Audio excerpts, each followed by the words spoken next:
صباح التفاؤل. اهلا بيكم في حلقه جديده. ازاي نبدا؟ عايزين نتعلم نجاره، مش عارفين نبدا منين، ايه الادوات الاساسيه؟ كل ده هجاوب عليه. هتعرفوا في اخر الفيديو ان تجديدات البيت مش محتاجه ان هي تكون معقده خالص. يلا بينا نبدا. متحمسه. هنبدا اول جزء في الفيديو بالعده الاساسيه. شنطه الشنيور. لما تروحوا تجيبوا شنيور هتلاقوا فيه حاجات صغيره ببطارية مثلا، ده بيبقى شنيور ضعيف، بس احنا محتاجين شنيور حوالي 600 او 700 واط عشان يبقى قوي ويستحمل معانا شغل كتير. علبة زي دي مثلا، تعالوا كده نشوف فيها ايه. بيبقى فيها شاكوش. شايفين الشاكوش فيه جزء كده؟ الجزء ده لذيذ قوي في ان الواحد يشيل المسامير يقوم مقتلعها كده من الخشبة. عندنا الكماشة، وجوه في العلبة فيه طقم سن مفكات.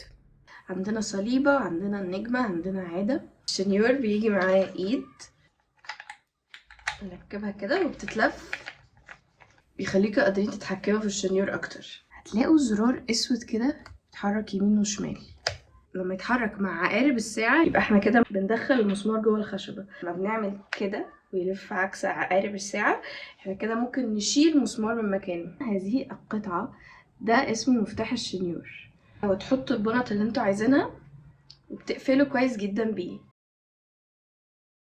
طب انا ازاي هحط البنطة الصغننة دي لو انا مثلا عايزة اعمل مسمار؟ هنا الجزء ده في العدة، يعني خلينا نحط اللي احنا عايزينه كده، وفيها زي مغناطيس بجد بيستحمل حاجات كتير قوي. دي مثلا اكبر بنطة انا جبتها للشنيور ده. انا احتاجت البتاع دي انا اعمل فتحات في بنش النجارة او بنك النجارة، وبحط فيها الامطاط وبتدعم الخشب مهما كان حجمه ايه. في عندنا البنط بقى اللي بنحفر بيها. الشكل الهرمي ده مثلا دي معمولة ان هي تحفر في الخرسانة في الحيطة، تعلقوا رف، تعلقوا برواز بتاع. هي دي البنطة اللي تستخدموها.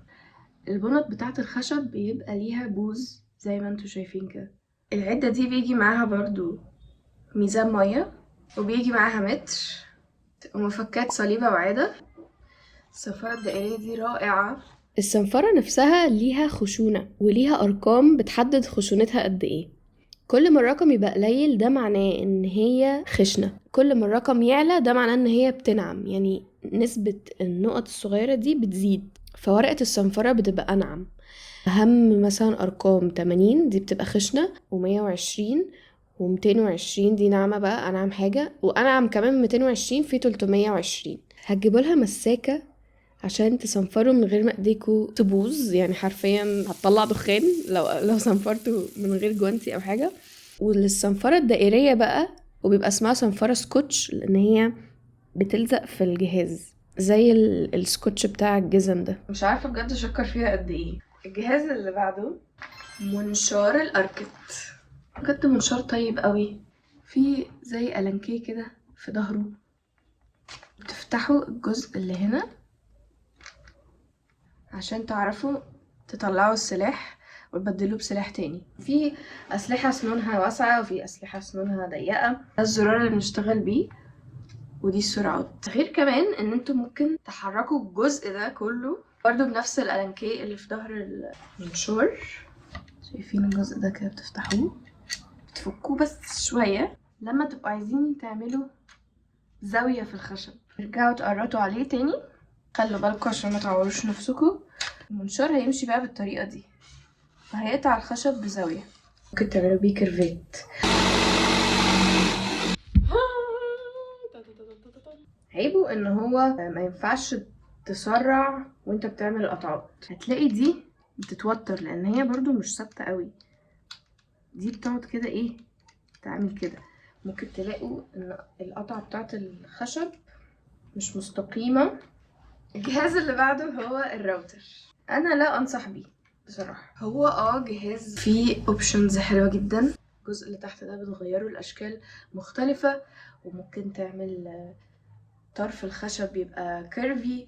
المشكله انت عشان تشوف النتيجه وانت بتعمل الخشب بتضطر ان انت تبص كده من تحت، يعني مش زي الشنيور انت بتشتغل فيه من فوق. الشنيور بتيجي تمسكه بتعمل كده من فوق، فانت وشك بعيد عن السلاح نفس الموضوع في الاركت، انت بتبص من فوق.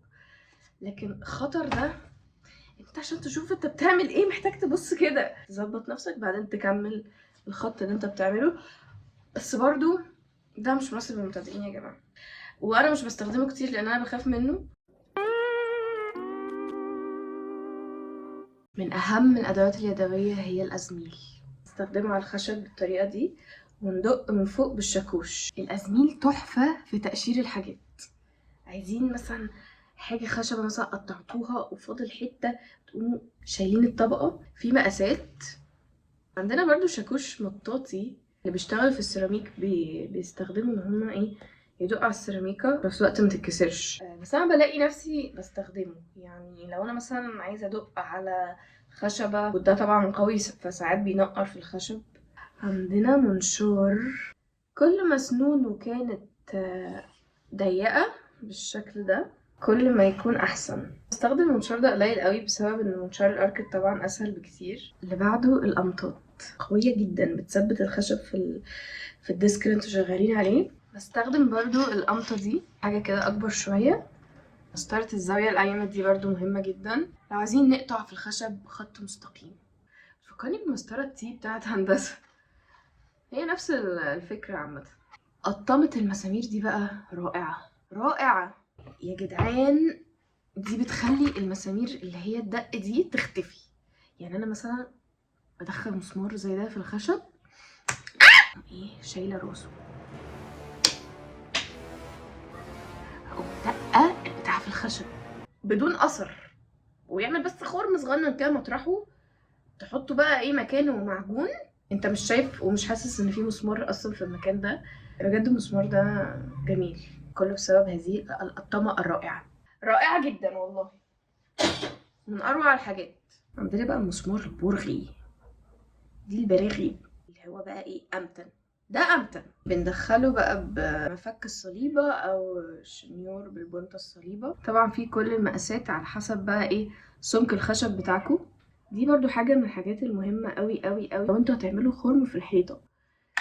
هذا البلاستيك اسمه فيشر. لما الواحد بيعمل فتحه في الحيطه وعايز مثلا يحط مسمار او يعلق حاجه، لو انت حطيت مسمار كده جوه الحيطه مش هيكون متين خالص.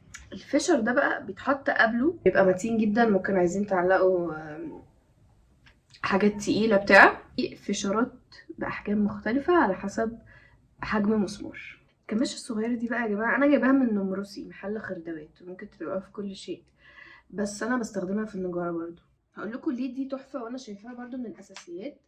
لأن ساعات الواحد بيبقى عايز يدق مثلا مسمار صغير قوي، فلما انتوا تمسكوه بايديكوا وتدقوا بالبتاع ده ممكن غصب عنكم تتعوروا. فاللي انا بعمله ايه ان انا بعمل كده بقوم دقاه وبعدين مكمله بالمفك، عشان المسمار اللي هو ده بتكملوه بالمفك يعني مش بتدقوا لحد الاخر. عندنا برضو البتاعه دي بتيجي مع العده بتاعه الشنيور بس انا صراحه عمري ما استخدمتها.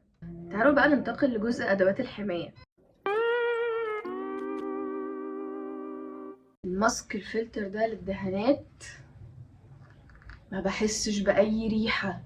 لو انتوا عندكم حساسيه، لو خايفين يجيلكوا حساسيه، انا جالي حساسيه فتره كبيره وما كنتش عارفه السبب ايه، بس لما بطلت فتره دهانات وبتاع اتحسنت والحساسيه ما رجعتليش. جوانتي النجاره كده ب30 جنيه من العتبه.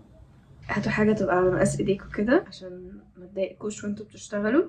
في برضو نضاره الحمايه بس انا لسه ما جبتهاش، هجيبها. دي حلوه جدا خصوصا لو بتصنفروا او لو بتعملوا الفتحه بتاعه الضلفه دي بتعمل نشاره خشب كتير قوي. جمعت لكم كل الحاجات المتعلقه بالدهانات اللي انتم ممكن تحتاجوها. تعالوا نبدا بالجزء ده، دهانات اللاكيه. الدهان اللاكيه دهان زيتي وبندهن بيه الاخشاب. ممكن تجيبوا لون جاهز كمبيوتر، والارخص ان انتوا تجيبوا لون ابيض عادي وتضيفوا له الالوان اللي انتوا عايزينها. دهان اللاكيه بيتخفف بنفط، ده لاكيه مط وده لاكيه لامع. انا بحب اعمل نص لمعه، يعني لما بدهن حاجه بحط شويه من ده على ده. الدهانات الكمبيوتر انتوا بتقولوا لهم انتوا عايزينه نص لمعه ولا ربع لمعه ولا مط وبيجيبوه جاهز كده. تعالوا ننتقل لجزء الدهانات الاسطر. اول حاجه السيلر، تاني حاجه ورنيش، تالت حاجة عندنا صبغات الأخشاب. دي بتيجي على هيئة أتربة بالشكل ده. ممكن تصبغ الخشب بالألوان اللي هي السائلة. الورنيش هي مادة اسمها بوليوريثين. بمناسبة الفلوت يا جماعة، في ناس كتير قالت ان هو بيقلب لون برتقاني مع الوقت. هو بينشف أسرع من الورنيش ده، بس الأحسن انتوا تجيبوا الورنيش العادي. والورنيش العادي فيه منه برضو مط وفيه لامع. أنا برضو بحب أعمل ميكس من ده على ده، وده اللي عملت بيه مطبخ تيتا. في برضو اختيار ظريف، وهو الورنيش اللي بيجي متلون جاهز. ده هيغنيكوا عن الخطوة بتاعة الصبغة دي، وبيجي بدرجات جاهزة، مش محتاجين انتوا تقعدوا تعملوا لون وكده. التنر مذيب قوي وبيدوب السيلر. ننتقل للجزء بتاع المعجون. احسن معجون خشب انا عملته كان ميكس ما بين سبداج ومعجون بلاستيك وحتة غيرة صغيرة وحتة زنك صغيرة قوي. بعد كده عندنا دهان البلاستيك، بيتخفف بمية وبيتعمل بيه الحوائط. ميزته ان هو مبيعملش ريحة خالص. بعد كده عندنا شوية ادوات متعلقة بالدهانات زي الفرش، زي الرولات، وهاتوا غيارات ليها وغيروا كل شوية. الرولة السفنج دي حلوة جدا، جبتها من مكتبة. الفرش، في ناس كتير قالت ان فرش الفنار احلى فرش. بعد كده عندنا اللزق.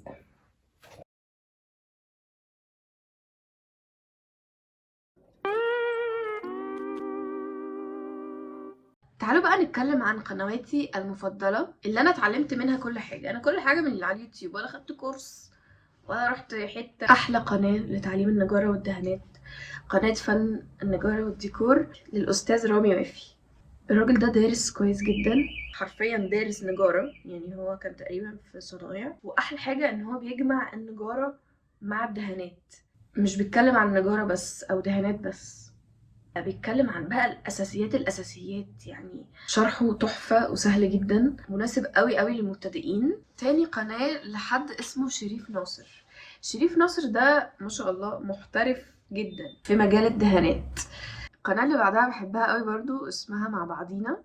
الراجل ده لذيذ قوي، بيعمل لايف هاكس مش بشوفها عند الأجانب. يا جماعة الأجانب المشكلة إن هما، يعني أنا مرة مثلا دخلت عايزة أعمل بنش نجارة بسيط، ماشي، أنا عايزة أعمل بنش نجارة بسيط. أكيد أنا يعني ما عنديش أصلا حاجة تأهلني إن أنا أعمل حاجة معقدة. طب أنا أصلا معيش غير ده. عندكم ورشة عملاقة وفيها كل التجهيزات وفيها كل الأدوات، يعني عشان كده انا بحب قناة مع بعضينا دي، مناسبة قوي للمبتدئين. اسلوب الراجل كده لذيذ كده. وفي قناة يابانية بقى، يعني هو راجل ما بيتكلمش في الفيديوز، يعني هو ما بيقولش اي حاجة، بس يعني هو، انا مش عارفة اشرح لكم ازاي، بس يعني انا بحس ان انا، يعني ده علاج نفسي، ده علاج نفسي، علاج نفسي. بص كده على حاجة احس ان ده علاج نفسي. بص يعني اشوف كده بقى ايه ده، وهو ما بيقولش اصلا حاجه خالص، مش بيشرح حاجه، بس يعني ده بقى ايه لما الواحد يبقى اتفرجوا كده على فنان وهو بيفنن بقى في الحاجات بتاعته. هقول لكم برضه، اكتب لكم شويه حاجات على الانستجرام لذيذه قوي في الديسكريبشن تحت في الفيديو. طبعا الغني عن التعريف عاصم كمال، يعني ما شاء الله، يعني عمل مركبه ونزل بيها النيل، يعني الراجل يعمل ايه اكتر من كده. عاصم كمال فيديوهاته ممتعه قوي. في بنت على انستجرام رهيبة بحبها جدا، اسمها جريلو ديزاينز. يعني بحس ان انا بنضف عينيا. لايف هاكس بقى سهلة وتغير بقى حاجات كتير في حياة البني ادم دي. انا بحب كده، انا بحب كده. انا عايزة لايف هاكس، انا عايزة حاجات سهلة، عشان انا دماغي مش مستحملة. اخر جزء في الفيديو ملوك الدي اي واي، هما اهل غزة. اهل غزة بيعملوا العجب من اللاشيء. كان في برضو طفل من غزة ما شاء الله عليه، عمل نور في الخيمة من مروحة تولد كهرباء من الهواء، وبالتالي بتنور لهم الخيم. ما شاء الله عليه، اسمه حسام العطار. ربنا يسعدكم يا رب، بجد انتوا تستاهلوا كل حاجة جميلة. اخر حاجتين، نجيب خشب منين، ولو عايزين ناخد كورس بقى في الواقع نروح فين؟ في القاهرة طبعا، عشان انا ما عنديش اي معلومات تانية غير القاهرة. لو عملتوا على جوجل مابس سيرش وكتبتوا للأخشاب هيطلع لكم حاجات كتير في المكان اللي حواليكوا. انا مؤخرا رحت لمكان اسمه ابو خالد للاخشاب، عملت مشروع كده هوريهولكوا الفيديو الجاي ان شاء الله. وظبطت المقاسات وهم قطعوها لي وحطوا لي شريط الحرف ده، وعندهم شرايط حرف بألوان كتير قوي. اما بالنسبة للعدد، المكان اللي انتوا هتلاقوا فيه احسن اسعار هو شارع الجمهورية في العتبة. الشارع ده فيه محلات تحفة، وممكن تعلموا المكان المميز بمحل اسمه أدري ده كأنه هايبر وان للعدد، فظيع. لو حد عايز يتعلم نجارة في مكان اسمه ورشة القاهرة. عامة كل حاجة أنا قلتها متلخصة تحت في الديسكريبشن بتاع الفيديو، هتلاقوها مكتوبة بلينكات لللوكيشنز ومواقع هتشتروا منها. دي تقريبا كل حاجة كده ملخصة على قد ما اقدر. تلاقوا بقى اليوتيوب تحت بقى اعمل لكم بقى ايه اجزاء بقى ترجعوا لها. يا رب تكونوا استفدتوا بجد، واي فكره انتوا عايزين يعملها قولوا لي على طول. الفيديوهات الجايه هتبقى حلوه جدا، متنسوش تفعلوا زر الجرس. اشوفكم الحلقه الجايه، سلام.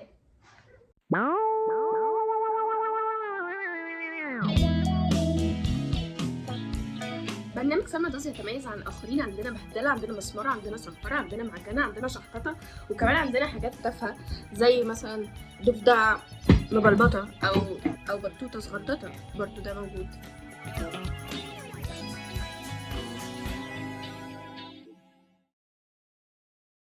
اطيب مسمار واجمل مسمار في الدنيا. شايفين يا جماعه البساطه؟ عشان انت مش بتشوفه اصلا، مفيش اثر، يعني ما بيسيبش اثر وراه، بس راسه قد النقطه، خصوصا لما الواحد بقى يدق عليه جامد يقوم خبطه على دماغه لحد الاخر. ازاي بقى نخفي المسمار ده؟ ازاي نخليه يختفي براسه العملاقه دي؟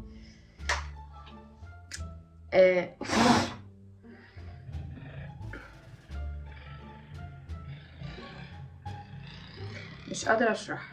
من الزنك، فبضيف الزنك والسبيداج عشان يحسنوا خواص بعض، يديني معجون ناعم ويديني معجون في نفس الوقت نسبة هبوطه قليلة، بحيث اقدر امعجن سطح وجه او وجهين ويتظبط معايا ويكون ممتاز. لو عايزين ناخد كورس بقى في الواقع نروح فين؟ في القاهرة طبعا، عشان انا ما عنديش اي معلومات تانية غير القاهرة، عشان انا من القاهرة. انا اسفة، ما عنديش اي معلومة تانية.